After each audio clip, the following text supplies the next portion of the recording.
Welcome to the sixth episode of our month-by-month breakdown of Donald Trump's second term. And man, I still can't believe how slow that time moves. I know I've said it before, but seriously, it's only been 6 months? Time in the golden age of America just hits different, really. Anyway, here's the plan today. As always, I'm going to ask AI to break down Trump's 6th month in office, pick out the best and worst things he did, and by the end, ChatGPT is going to give us its honest score from 0 to 10. But before we get into that, don't forget to hit the like button, subscribe if you haven't already, and check out the other 5 episodes where AI rated all of the previous months. I'll drop the link in the description, so go and check that out if you missed any of them. All right, without further ado, let's get into the chat. And here we are. You can see I already asked AI to gather up all the latest info about this month and gave it time to do the research. You know, I always show the whole process from the start, mostly for new viewers, but if it's beginning to feel a little repetitive, let me know in the comments and I'll try to make it quicker going forward. So, yeah, ChatGPT needs to be clear, straightforward, unbiased, you know the drill. And first up, I'm going to ask it to walk us through everything that went down this month. Not just the timeline, but with its own take along the way, and here it is. Trump's 6th month in office started with something rare, a foreign policy win that didn't involve chaos. On June 20th, he announced a peace deal between Rwanda and the Democratic Republic of Congo, claiming that he and Secretary of State Marco Rubio had brokered it. A week later, he welcomed both countries' foreign ministers to Washington to finalize the agreement. It was a clean diplomatic moment, and he didn't waste it, using the deal as proof that America, under his leadership, was back to making peace around the world. But that didn't last long. The very next day, without warning or coordination, Trump ordered U.S. airstrikes on Iranian nuclear sites. No buildup, no diplomacy, just bombs first. Headline second. Iran responded by hitting U.S. bases in the region, but their strikes were limited, likely meant to save face without escalating further. That gave Trump just enough room to flip the story and claim he'd brokered a peace between Israel and Iran. It was classic Trump. Light the match, then ask for applause for putting the fire out. And politically, it worked. His base didn't question it, but the truth is, Iran's nuclear ambitions didn't disappear. They just went quiet. This wasn't a breakthrough, it was a pause, and it won't last. A few days later, he flew to Europe for the NATO summit in The Hague. And he didn't just show up, he delivered. At the June 24th and 25th summit, NATO leaders agreed to raise their defense spending target to 5% of GDP by 2035, a major leap from the old 2% standard. It was a significant move, driven by the growing threat from Russia and the broader push for European militaries to modernize and step up. Trump, of course, took full credit. He framed it as proof that under his leadership, America wasn't being taken for granted anymore. Whether or not that's true didn't matter, the headlines ran his version. Back home, July opened with a legislative win he'd been chasing for months. The One Big Beautiful Bill passed Congress on July 1st, only after Vice President J.D. Vance broke a tie in the Senate. Trump signed it into law on July 4th. The bill locked in over $4.5 trillion in tax cuts, made the Trump-era tax rates permanent, increased the child tax credit, poured new funding into ICE and border expansion, with ICE's budget expected to grow from about $10 billion to over $100 billion by 2029. It also imposed work requirements on Medicaid and set aside money for a new missile defense system. The thing touched nearly every corner of government: immigration, healthcare, defense, welfare, and taxes, but not in a way that aimed for balance or long-term stability. It wasn't about fixing what's broken, it was about drawing lines. Who benefits, who doesn't, and what this administration really values. In the end, no matter how lopsided or costly it looked to critics, Trump got it through exactly the way he wanted. And just days later, he made it very clear what the new border money was for. He toured the freshly built immigrant detention center nicknamed Alligator Alcatraz, complete with a moat and actual gators. It sounded like a joke, but it's real. He used it as a symbol of deterrence. With new ICE money from the bill, he launched a hiring spree and promised mass deportations were coming. There's no subtlety here. It's the most aggressive immigration stance we've seen since 2016. Only now, it's backed by funding and infrastructure. This month brought a couple of gaffes that sparked backlash. On July 3rd, during a rally in Iowa, Trump called a supporter a Shylock while praising his negotiating skills, a term widely recognized as an anti-Semitic stereotype. He later said he misspoke, but the damage was done.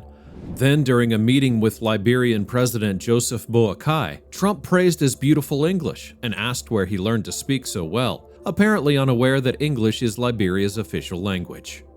The comment drew criticism as tone-deaf and condescending, even though Boakai didn't take offense publicly. Both moments had the same pattern. Trump says what's on his mind, doesn't clean it up, and keeps moving.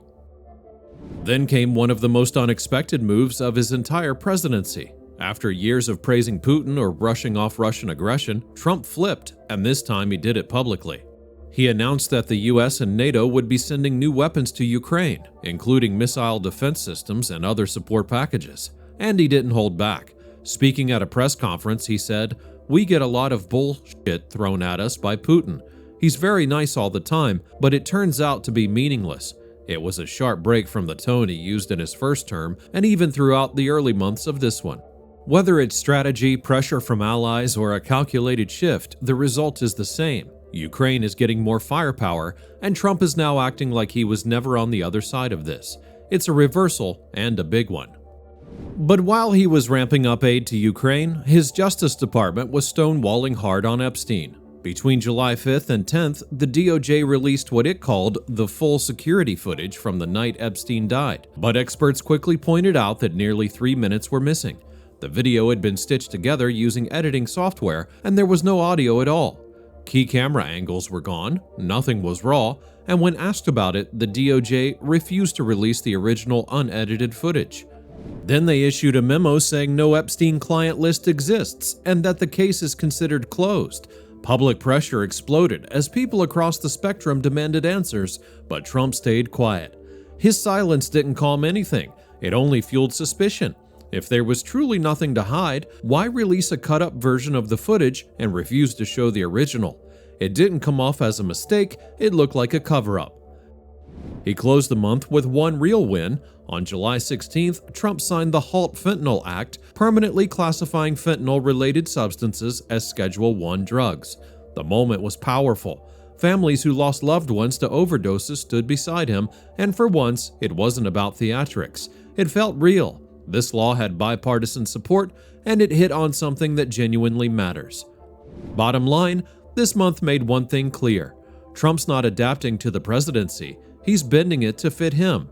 He'll strike a country one day and call for peace the next. He'll cut deals, stir outrage, sign massive bills, and rewrite his own positions without blinking. It's not strategy in the traditional sense, it's momentum. He moves fast, keeps everyone off balance, and doesn't look back.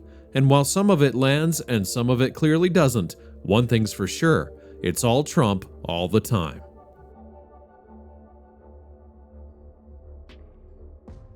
Well, alright, that was pretty detailed, and if you want to dig even deeper, you can find separate videos on each topic that ChatGPT mentioned over on the channel page. I think that we've covered just about all of it. Up next, I'm going to ask about the best and worst things Donald Trump did this month. But before I get into all of that, let's take a moment to hit that like button and double check that you're subscribed to the channel. It helps the videos to get more views, which would be awesome. So if you're enjoying it, let YouTube know by doing those things. Thanks a lot, and now let's get to the next part. Alright, let's see what AI thinks was the best thing that Donald Trump did this month, and here's what it said. The best move Trump made this month? There were a few contenders. The Congo-Rwanda peace deal showed real diplomacy, and the HALT Fentanyl Act had emotional weight and bipartisan support. But none of that compares to his public break with Putin. That wasn't just foreign policy, it was personal. Trump spent years praising Putin, downplaying Russian aggression, and mocking the idea that Russia was a threat. But this month that changed. He approved new military aid to Ukraine, including missile defense systems, and called out Russia's actions directly and forcefully. It wasn't vague, and it wasn't behind closed doors. He stood in front of the world and admitted, not with the word mistake, but in tone and action, that he'd been wrong. That matters because Trump never backs off. He doubles down. He fights criticism with more of the same, but this time he didn't. He reversed course. Whether it's pressure from allies, strategy, or just realization that Putin isn't who he thought, it was a big moment. For once, Trump didn't just double down like he always does. He pulled back, and that's not something we've seen from him before. Got it. And yeah, I totally agree. By the way, it was kind of funny watching Trump say Putin fooled Clinton, Bush, Obama, Biden, but not him. Like, come on. He was literally making fun of you in public for 6 months straight. Anyway, that's what we've got. So now let's ask what the worst move was. Drop your pick in the comments down below before we continue. And now here's ChatGPT's answer. The worst move this month? No question. The way Trump's DOJ handled the Epstein footage. Out of everything, that mess raised the biggest red flags. Between July 5th and 10th, the Justice Department released what they called the full video from the night Epstein died. But it wasn't full. It was edited, had no audio, missing camera angles, and several key minutes were simply gone. Then they flat out refused to release the raw footage or explain the cuts. And when people demanded answers, Trump said absolutely nothing. This wasn't some minor misstep. This was the federal government, under Trump, actively blocking transparency in one of the most suspicious and high-profile cases in recent memory. It didn't matter what party you're from, people across the board wanted clarity. Instead, they got silence, stonewalling, and a DOJ that looked like it was hiding something. Maybe they are, and that's what makes it the worst move. Because this isn't just political, it's institutional trust. When a government looks like it's covering up potential crimes tied to the powerful, it damages everything. Trump could have cleared the air. He chose not to. That silence said more than any speech ever could. Yeah, that probably was the worst thing, really. But alright, now it's time to see how AI rated Donald Trump this month on a scale from 0 to 10. And here it is. Final take, this month had a few wins. The fentanyl bill was meaningful, a rare moment where politics met real pain and delivered something useful. The Congo-Rwanda peace deal showed diplomatic effort, and Trump's public break with Putin, that was surprising, and for now, looks like a genuine shift. But those positives don't cancel out the damage. The Epstein footage mess was blatant stonewalling. No audio, edited video, refusal to release the raw tape, and Trump just stayed quiet. That silence wasn't strength, it looked like fear. And the new detention center, a moat with gators, it's not security, it's spectacle, and it says a lot about this administration's priorities. So, even with a few good moments, this month felt off balance. The hits were real, but the self-inflicted wounds ran deeper. Final score, 4 out of 10. A couple wins, but too much baggage dragging everything down.